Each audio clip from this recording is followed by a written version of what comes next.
हरियाणामधल्या मुर्रा म्हैशी महाराष्ट्रात कशा सेट होतात पाहायचंय का? तर व्हिडिओ शेवटपर्यंत पाहत राहा आणि चॅनलला सबस्क्राईब करायला विसरू नका, कारण आमच्या नवीन व्यवसायातल्या ज्या अडचणी येतील त्यांच्यावर मी व्हिडिओ बनवत असते, तर ते बघायला तुम्ही चुकणार नाही. नुकत्याच सुरू केलेल्या दूध व्यवसायासाठी आम्ही हरियाणामधून 20 दिवसांपूर्वी काही म्हशी आणल्या. तर या 20 दिवसांमध्ये त्यांच्यामध्ये कोणते कोणते बदल झाले, चांगले वाईट, तर ते कुठले ते हे सांगण्याचा प्रयत्न मी या व्हिडिओमधून करते. तर नंबर 1, म्हशींच्या तब्येतीवरती फरक पडला. हरियाणा ते महाराष्ट्र जवळपास 1800 किलोमीटरचा अंतर असतं. तर या 1800 किलोमीटरचा अंतर किंवा हा प्रवास त्यांना अगदी उभा राहूनच करायचा असतो. जरी त्यांना दर 300 किलोमीटर वरती किंवा 300-400 किलोमीटर वरती त्यांना ब्रेक देतात, त्यांची धार काढली जाते, त्यांना आराम मिळतो, ते बसतात वगैरे. पण सारखं सारखं गाडीतून उतरणं, गाडीत परत चढणं, तर हे खूप त्रासदायक असतं त्यांच्यासाठी आणि त्यांना बऱ्याच वेळेला खूप दुखापतही होते. सो 6 दिवसांचा प्रवास करून जेव्हा त्या महाराष्ट्रात आल्या, तेव्हा त्यांची प्रकृती खूप डाऊन झाली. त्यांची तब्येत खूप खालावली. तर हा बदल त्यांच्या प्रवासामुळे पण असावा, तिथल्या गाडीतल्या तापमानामुळे पण असावा असं तर वाटतंय. पण अजून तरी त्या सेट झालेल्या नाहीयेत बऱ्यापैकी. त्यांना सुरुवातीच्या काळात खूप इंडायजेशन होतं. त्यांना काहीही खाल्लेलं पचत नव्हतं. त्यामुळे त्या खायला बघायच्या पण नाहीत, पाणी पण प्यायला बघायचे नाहीत. खूप त्रासलेल्या होत्या अशा त्या. सो ह्यामुळे त्यांच्या तब्येतीवर प्रचंड परिणाम होतो. आणि तर ह्यासाठी औषधोपचार पण सुरू होते. अजूनही आहेत काही औषधे. आणि दुसरी गोष्ट म्हणजे त्यांच्या दुधावर परिणाम होतो. त्यांच्या तब्येतीवरती परिणाम झाला की तो लगेचच दुधावरती दिसायला लागतो.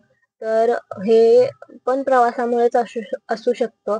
कारण हरियाणामध्ये जवळपास आम्ही बघितल्या होत्या त्या 15, 12 किंवा 17 लिटर पर्यंतच्या म्हशी आम्ही सिलेक्ट केलेल्या हरियाणामध्ये. त्यातला जवळपास एखाद्याच म्हशीची आम्हाला धार काढून बघायला मिळाली, कारण तिचा बच्चा जवळपास 15 दिवसांचा होता.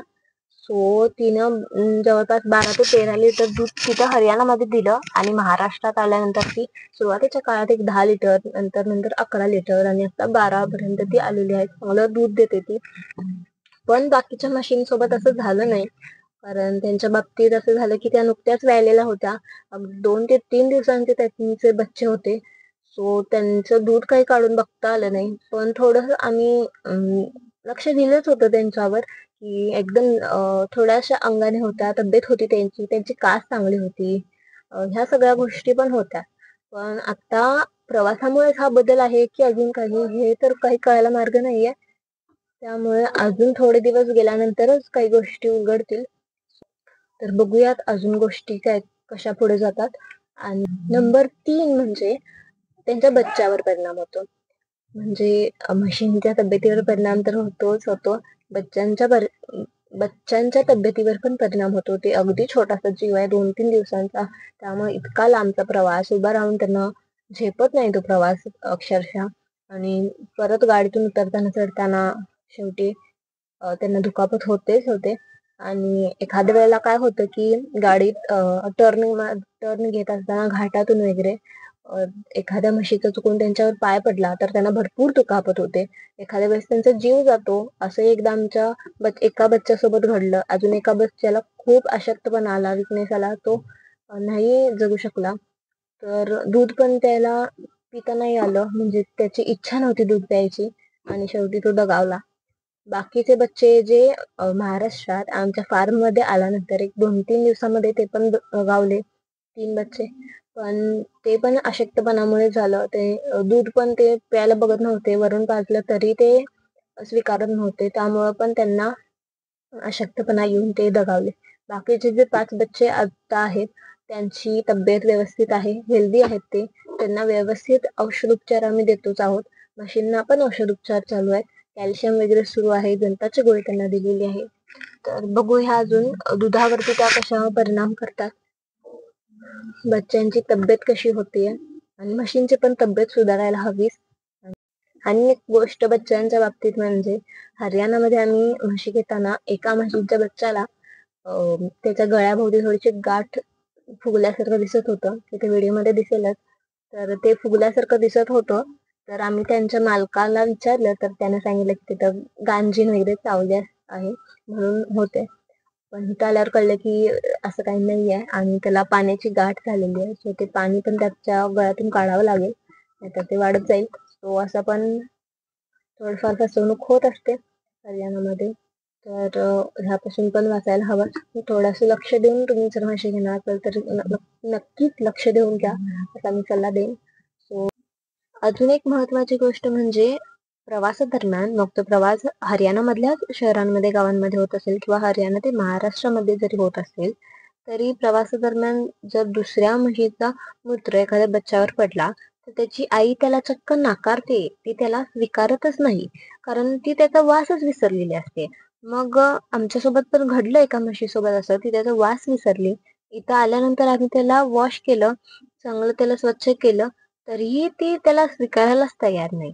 तर हा खूप भयंकर मोठा प्रॉब्लेम आहे आणि सिरियस प्रॉब्लेम आहे. कारण ती म्हैस नंतर दूध द्यायला खूप त्रास करते आणि ह्यामुळे ती दुधाला अक्षरशः कमी येते, डाऊन होते.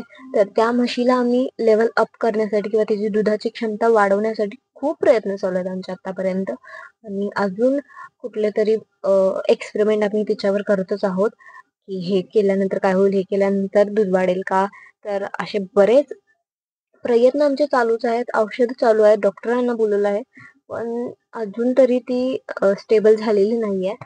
सो हा खूप मोठा भयंकर प्रॉब्लेम आहे. तुम्ही जर म्हशी घेत असाल तर हा नक्की चेक करा की ती म्हैस बच्चाला जवळ घेते की नाही.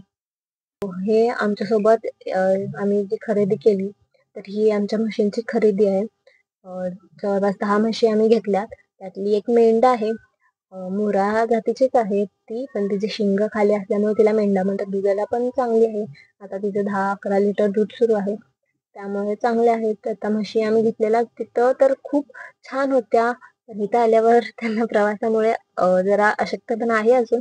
सो त्या अजून सेट होतील इथे आणि नक्कीच त्यांची दूध वाढ पण व्हायला पाहिजे. आणि होते का नाही ते मी सांगतच जाईन तुम्हाला. तर बघूया अजून काय काय घडतंय या गोठ्यामध्ये, नवीन सुरू केलेल्या दुग्ध व्यवसायामध्ये. युट्यूबच्या यशोगाथा बघून नक्कीच हा व्यवसाय सुरू केला होता आम्ही. तर म्हणूनच हे युट्यूब वरतीच मी सांगण्याचा प्रयत्न करते, कोणत्या कोणत्या अडचणींना आम्हाला सामोरं जायला लागतंय. किती कठीण काळ आहे हा असं म्हणता येईल. कारण ह्या महिन्यातला प्रॉफिट तर अजिबात दिसणार नाहीये.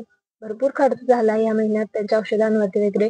ठीक आहे, हे सगळं केल्यानंतर सुद्धा त्यांना फक्त त्यांची तब्येत चांगली राहू दे, त्या दुधाला थोड्याशा वाढू देत इतकंच अपेक्षा आहे. आणि बच्चांची तब्येत पण हेल्दी होऊ दे. सो व्हिडिओ शेवटपर्यंत पाहिल्याबद्दल खूप खूप आभार. असेच प्रेम देत राहा, आम्हाला मार्गदर्शन करा. नवीन आहोत या व्यवसायामध्ये. सो खूप खूप धन्यवाद.